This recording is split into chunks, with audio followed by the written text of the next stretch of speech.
Well, we are standing in one of the most beautiful and historic places anywhere in the city of Rochester Hills, right here on the grounds of Meadow Brook Hall. Now, can you imagine coming home to this and actually calling it your home? It's exactly what this was back in 1929 to Alfred and Matilda Dodge Wilson. An 88,000 square foot beautiful estate where they raised their families and their kids and their grandkids. And now, over the course of many decades, it's become something even greater, a museum and a chance to tell their family's story and their generosity to our region and to many beyond. Today, we're going to meet one of the people who's directly responsible for sharing that legacy. Shannon O'Berski is the Director of External Relations for Meadow Brook Hall. And we're going to talk to her a little bit about this building and even more so about the legacy that it represents. It's going to be a great conversation about something amazing happening right down the street.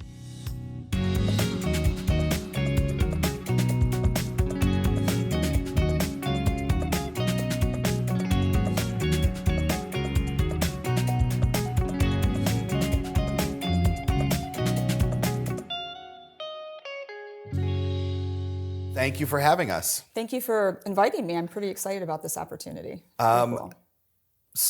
There are still some people in our community who haven't been to Meadow Brook Hall, who only know of it through maybe some pictures or some other stories. This place is magical. What is it like to actually work in this facility?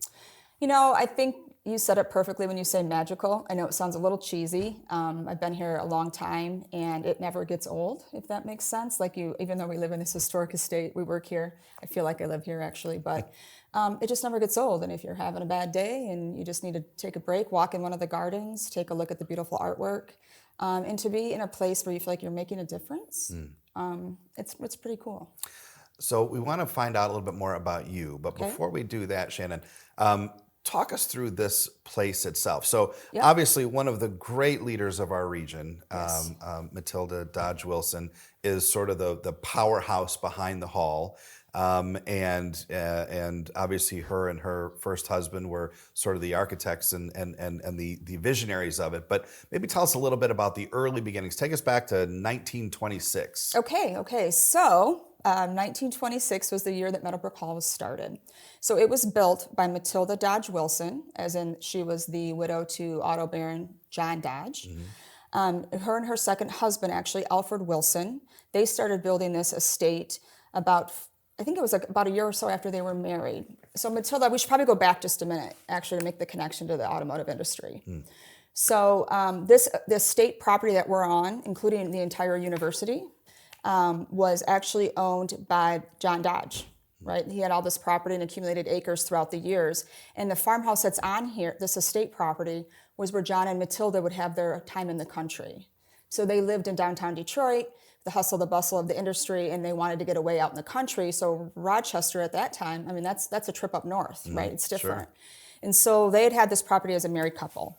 And they used it not only to get away, but Horace and John Dodge actually used this estate a lot to brainstorm about automobiles and cars. And they did a lot of test drives around here on this estate property, which a lot of people don't know that. So that's the beginning of the history of why we are sitting here today. John Dodge passed away in 1925, right in the heyday of when the Dodge Motor Car Company was at its peak. It was the second most popular auto vehicle at the time. He passed away suddenly, and then a year later his brother passed, 11 months actually. So within that time period, both the widows of the Dodge brothers became the wealthiest women essentially in the country, in the world at the time, right? So Matilda inherited about $144 million from the sale of the Dodge Car Company, right? And so with that money, she felt as if she had a great responsibility to share it with the community, to do positive good things, and to honor her late husband. So now we're at 1926. This is what you get when you talk to a historian. I jumped to the wrong date. Thank you for taking us back. All right. So 1926 was the year they started building Meadow Brook Hall. It was started in 1926, and it was completed in 1929. So it took 3 years to build. But it wasn't, to be clear, it wasn't the fault of the city delaying permits. I think it pretty much was. I think they might have mentioned your great That's grandfather I'm sure or something. responsible for something. So anyway, so it took 3 years to build, and just some fun facts, like some of the people who aren't familiar, it's 88,000 square feet, so it's bigger than the White House. It's the fourth largest historic house museum in the Midwest, or in the country. It's the largest in the Midwest. 110 rooms. It's got 2 working elevators, 24 fireplaces, 39 chimneys. It's just this massive, a beautiful estate. It's what we call Tudor Revival style architecture. Tell us a little bit about that. What does that mean? So what that means, it's the architectural design in which the exterior of the house was built and designed in. So their characteristics would be the brick, the unique, interesting brick that you see on the outside of the house, and how the patterns are kind of unique and a little bit askew. That's all intentional. It's made to look old. The timbers are another thing that's Tudor Revival, the multiple chimneys. I think we have 14 groups of 3. Is that 39? It might not be, but anyway. We'll do We're math close. later. We're fine. Yeah. So the bricks would be another characteristic. I mean, the chimneys, and when you walk inside the house, some of the interior architecture, the barrel vaulted ceilings, the Tudor rose designs that you see on the plaster throughout the house. So those would all be characteristics of what that would be. And what inspired that? Was it a trip? Yes. So remember, this was in the 1926 to 29, and this home looks way older than that, right? So it was intentionally built to look old. Sure. So they had toured Europe at one time and had looked at some of the interesting places that inspired them, from the interior spaces of rooms to the exterior spaces, and they really were taken with this look, this Tudor Revival style that was really popular in England. It has sort of this stately sense, this estate country home type of feeling. You get that? Yeah, and they just really loved it, and that was something that they wanted to recreate. And so, interestingly enough, kind of a cool fact, the exterior of the building, the house, was designed before the inside. So they knew what the outside was going to look like, right? Which is kind of unusual when you have a blueprint, right? You think and you design the inside of the rooms, how it works and how it lays out. All the outside was done first. And the outsides are really, I mean, as intricately designed and as interesting as the inside, and not just the exterior of the house, but the gardens. I mean, the whole area is really unique. Tell us a little bit about the gardens, because it seems like they put as much attention into the landscaping and the design of the whole property as the house itself. You're absolutely right, and that's actually, it was intentional. So Matilda was very much the force behind this project. So, you had mentioned her as this powerhouse, and she really, truly was. And she had a vision in mind, and she was very meticulous about what she wanted, and she worked with landscape architects to work with the house, and so that the nature in the house sort of aligned, right? It was all intentional. We have 16 gardens on the property, and believe it or not, that was not all of them that were intended. There was multiple gardens that were not added initially due to the Depression. Then in the 40s and 50s, Matilda continued to add some of those gardens later on while she lived here. So yeah, they are, we have over 100 volunteers that take care of our gardens for us. And they're just beautiful, and you can walk the gardens in the estate in the summertime and in the fall. It's absolutely gorgeous. It is. It's a 4-season masterpiece. Yeah, for sure. So we talked a little bit about the building of this massive estate, but after it was built, it was a home for the family, and they lived in it. Maybe not like you and I live in our homes, but as a home, celebrating birthdays and inviting Weddings guests over, and any interesting events that maybe happened, or maybe what was it like to live in a house like this? So I think it is one thing that you'd asked me earlier about why I like it here, and that sense of this magical and this working in this space that's so awe-inspiring. This was very much a home, right? It is huge, it's massive. And when we think about living in our own homes, right, and just the large space and like being down this long hallway, right? It seems a little bit... Well, Downton Abbey. Exactly, right? Yeah. But you walk in this space, and she did a beautiful job of making this very much a home. And you can feel that when you look at this, and maybe you compare it to other Otto Barron homes or some of these other mansions you see along the East Coast. And it's not a rip on them. I'm just saying it was really her intention to make this personal and make this a home. And so every detail that was built on this house has something to do personally with the family, right? And that makes it different. And so you can kind of feel it. I mean, her grandkids were here. There's the photos around the rooms. The room we're in, actually, we're in Alfred's study. And the relief sculpture around the perimeter of this room is actually all pertains to his life. So it's just like that. There's just a lot of different things that make it more like a home. Yeah. Now, there was one birthday, I think, in particular that had a particular exciting story, yes, right? Some people don't know this. This is really interesting. Yeah, it's a pretty cool thing. So Francis Dodge's 25th birthday, they were having a nice dinner in the dining room. And they had a nice family dinner, and then to her surprise, she didn't realize she heard some music coming down from the ballroom. And as you walk, you can look down to the ballroom. And there was a surprise for her. There was Frank Sinatra and the Tommy Dorsey band playing for her 25th birthday Yeah, Frank party. Sinatra is a really good surprise. Yeah. That's not like we got a special cake made. Right, exactly. Yeah, right. It's a little more up, top shelf. Here's an average lounge singer that it was available on Thursday. Right. Yeah, Frank Sinatra singing for your birthday is something that you definitely had. Facebook been around back then, you definitely post that. Right. Oh, for sure. It would be a huge hit for social media. Are you kidding me? And then Shannon, in the journey of this house, so of course the family moves on. Of course, at some point, Matilda passes. They bequeath this university so much, the land, the building. Then you have really the responsibility of trying to balance keeping the historical integrity of this and trying to find a way to fund it to keep the doors open, which means you put on events, you host weddings, you have meetings and so forth. Talk about that balance. It's challenging. We are self-supporting. Although we're auxiliary of Oakland University, no student dollars go to fund this house. And so we essentially fundraise for everything. So we operate in about a $5 million budget. And so we're responsible for raising and generating that revenue every single year. In order to do that, about 75% of our business is the wedding business. So we are a very high-end wedding location, a wedding venue. And we host this year we have 87 weddings.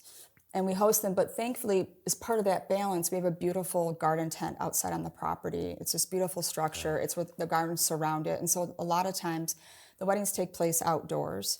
Now, folks will come in and they'll enter the home. They might, do a reception area here, then they'll proceed out to the garden tent. We do have stuff inside the house. It does have its challenges. It's like I say, it's like operating in a catch-22 constantly, right?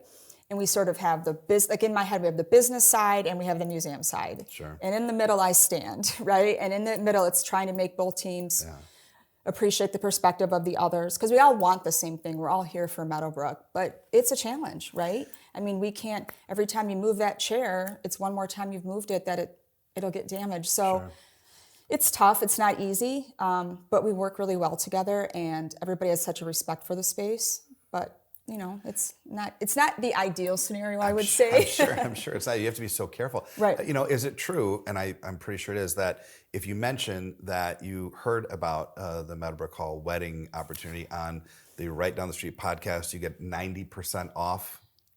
I thought it was you were going to pay for it and we'll give them a 10% discount. Oh, okay. I knew there was a 90. I just wasn't sure. Details. We'll get into the details later. Yeah.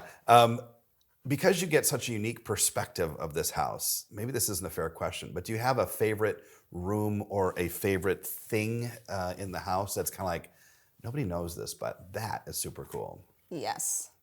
Probably an obvious one that people do know about would be the sun porch is one of my favorite rooms. It's so opposite of the house, which is that dark Tudor, heavy wood, sort of that, castle-like feeling where the sun room is beautiful, just leaded, glass windows, and you can see the scenery all around in the gardens. It's absolutely beautiful, and just this light. If I lived in this space, I think I'd hang out there a lot. Yeah. But some of my favorite stuff that people don't get to see are some of the things in the lower level and sort of the interworkings of the home.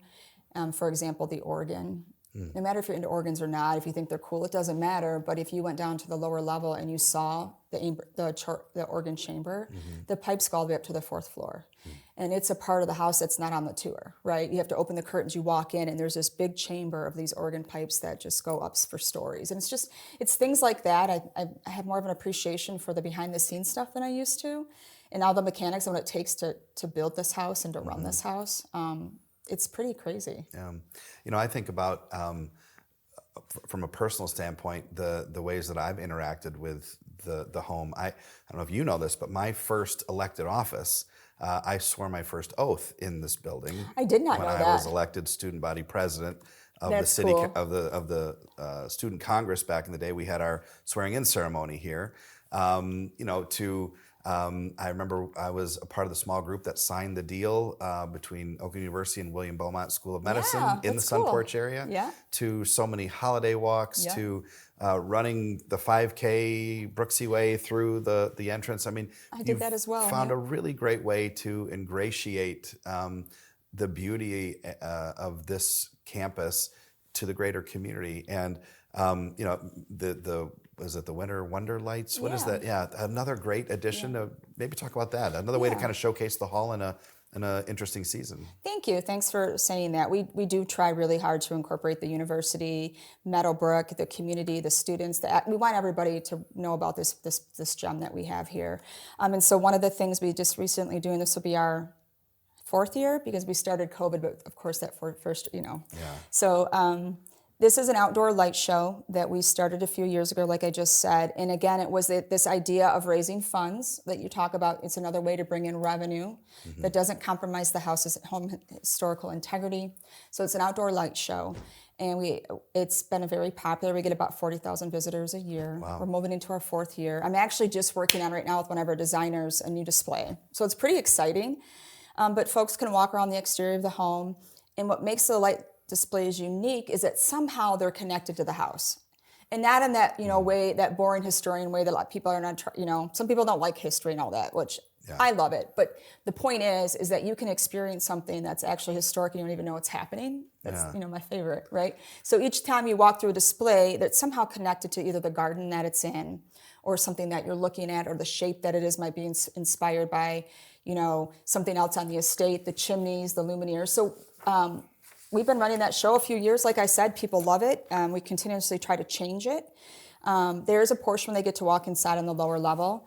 But again, it's another point. It's like a great way to showcase the house, the estate property, and again, raise money to keep us here because we're a great asset for the community. Sure, absolutely.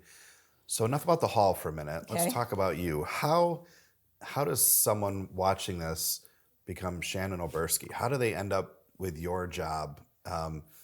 Your career path. I mean, have you always been interested in history? I take it you're not from Otto Baron Wealth. No. No.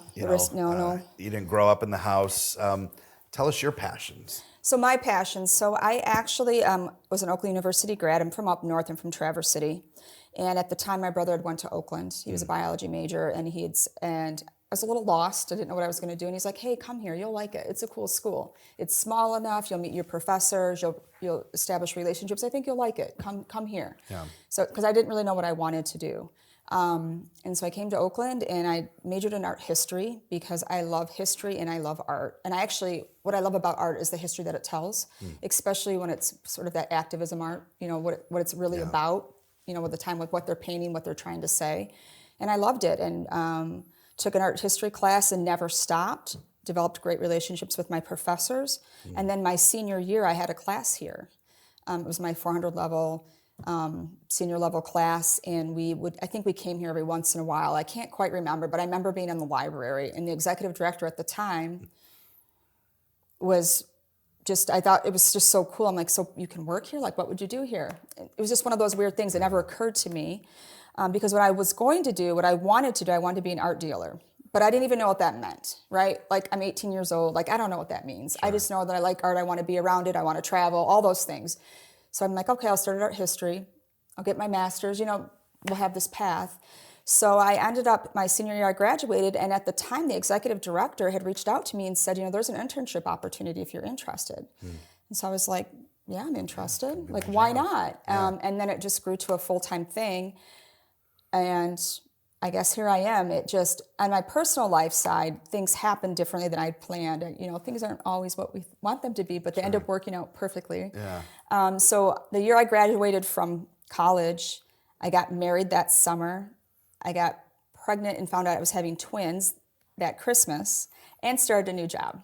So things were a little like the master's was kind of on hold, right? Now I'm scared to death. I got to tell my new boss that I'm pregnant and twins, by the way. Yeah. So, so it was a little bit of a kind of just getting after it, right? Yeah. I was just getting it done, checking it off my list. So my life was a little not what I had planned initially, but in the best possible way. And so being at Meadow Brook allowed me to grow my career as I was ready for it. So when I found out I was having my daughters, I actually ended up working just real minimal. I think I worked here a year full time, and I ended up cutting back my hours significantly, like maybe one day a week. The leadership here was so interesting, kind of forward thinking if you think about it, because it's kind of unusual, more so now, a lot more flexibility, and we think about career and life work balance. But back then it was kind of a... Well, the house is big enough you could have raised your daughters here and they wouldn't have even noticed. That's kind of what I was thinking. My girls think they were raised here. That when they walk around, they're like, that guy doesn't know what he's talking about or whatever. But anyway, so I just ended up working that way, and I ended up working just for when the girls were little up until elementary school. And then by that time I was like, my master's, I'm exhausted, right? And it just grew, and it just evolved. It's a great story. I mean, obviously if you think about what Matilda would say to that, the university that she was so instrumental in founding created the spark, and then you found a way to fan the flame in her home. Absolutely. And make a career out of it, and become one of the leading women voices in your field. That's a great story, and I think probably something that Matilda would be proud of. I think so too. I really do. I think it's kind of neat, the full circle, how it all came around. And I think the impact that she had on my life is nothing I expected, but so very true.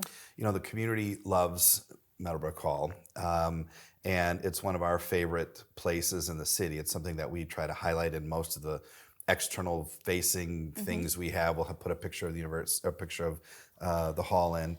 But recently, there was a challenge. You experienced some vandalism, a lot of publicity about it, and you and your team had an idea to engage the community, and the community responded. Yes. Give us the quick story there. Quick story there. So a great friend to me in Meadow Brook helped us out with that. We had somebody vandalize our stained glass windows, which are in the front of the house, and they essentially bashed them in, and it caused about $40,000 worth of damage. We were devastated. Of all the years I've been here, nothing like that has happened. And of course, the funding to fix something like that can be very expensive. Sure. So we had this idea of doing an outreach to the community, taking advantage of all the media exposure we had gotten and the community's response to it, and developed this thing called the 1929 Club. Brilliant. As in 1929, that year the house was opened, and asking people to give $19.29 a month, right? It's not a lot of money, but it's impactful for us because not everybody thinks they're like, well, I can't help. I'm not a millionaire. I don't have thousands of dollars. It doesn't matter. The point is that you're making a point to give to us every month for a year to commit to helping us. So I know this guy, Bryan Barnett, the mayor, and I called him up and I said, hey, I have this idea. You should have $20. I know. You got $20? Well, actually, I'm going to need $243, Brian.